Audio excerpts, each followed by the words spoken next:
Zonard here with Remax West Zonard Associates. Happy Tuesday morning. Hope you had an amazing long weekend. We're going to do something different today. We're going to talk about inventory, but I want to do an overlap between August 2020, how that inventory looked, versus August 2021 this year, and how we're looking at the end of the third quarter, and how we're going to end the third quarter, rather. So let's look at August 2020. In August 2020, we had 18,594 new listings, okay? But let's focus on the next number, because this is what more appropriate to how we calculate inventory, or how I release inventory every week on these mornings with Steve. So August 2020, we had 16,662 units. Okay, so 16,662 units, August 2020. That was last year, naturally. This year here, we're down to 10,162 units. And even if we kind of look at it from last week to this week, we're down 1,000 units. The last week, we're just tipping over the 11,000 mark. Now we're at 10,162 units with 1,444 selling. And if you kind of look at it, it's a difference of 60% of inventory, which is a massive number. And this is why we're having difficulty finding some clients, some particular like niche style homes in a very small community. So this is why we're having difficulties doing that.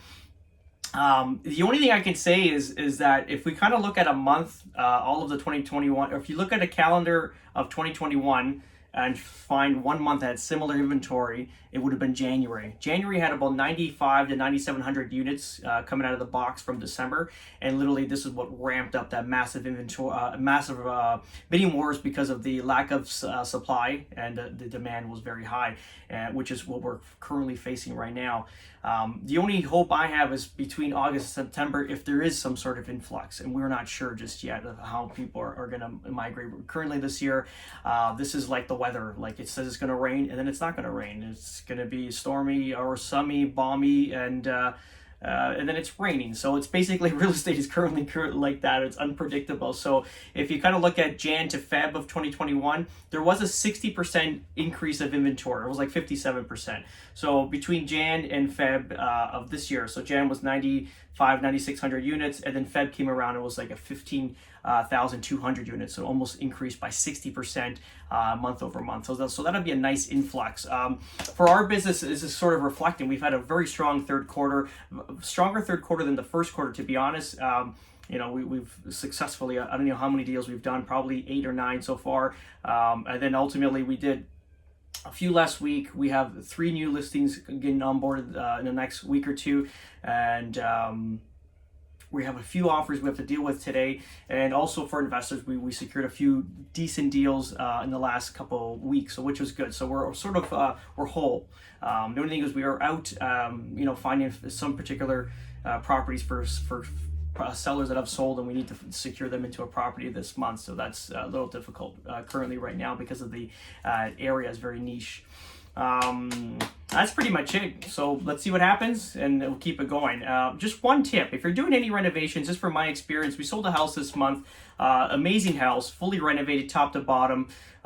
Probably, is very opulent. Let's just say very opulence rather. It was a beautiful property. It was done to the nines. The problem is the neighborhood that the renovation was done in. Buyers are not willing to pay for that type of renovation, because they're used to, or they really don't care. They can get away, instead of having marble, they'll get away with ceramic. It's not a big deal.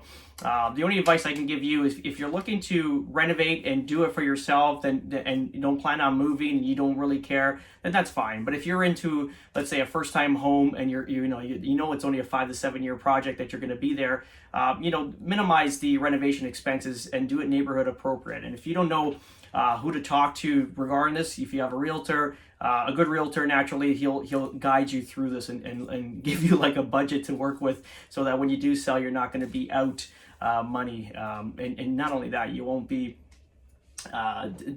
you won't feel defeated because people are not willing to pay for what you put into it. Because even the property that we just sold, basically, if let's just say, for example, there was 10 showings, it's an easy number, 10 showings. We had six of those showings coming in that were investors looking to duplex the property, not really appreciating the renovations. Then there was, let's say, 1 tire kicker and 3 potential single family buyers that are looking for this property. That's still looking at comps in the area, knowing how much we spend for it, and not willingness to give us the money. So just quick caveat, if you're doing renovations and you can get away, let's say, with a $25,000 kitchen versus a $50,000 kitchen, then do the $25,000 kitchen naturally, because on closing, or when you do sell the property and they're always going to sell for $1 million, you're going to net an additional $25,000 because you didn't over improve the renovation. So that's pretty much it, guys. If you have any questions, you can always reach me out on my socials here or my direct line at 647-962-4372. Have an amazing day. Ciao.